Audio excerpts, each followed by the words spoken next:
सुहृदं सुलभं सुखदं स्वनुजं च सुखाय ममोघशरम् अपहाय रघुद्वहमन्यमहं न कथञ्चन कञ्चन जातु भजे।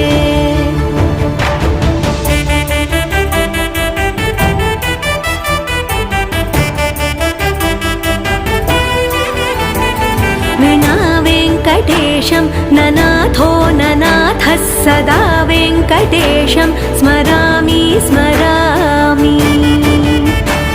हरे वेङ्कटेश प्रसीद प्रसीद प्रियं वेङ्कटेश प्रयच्छ प्रयच्छ।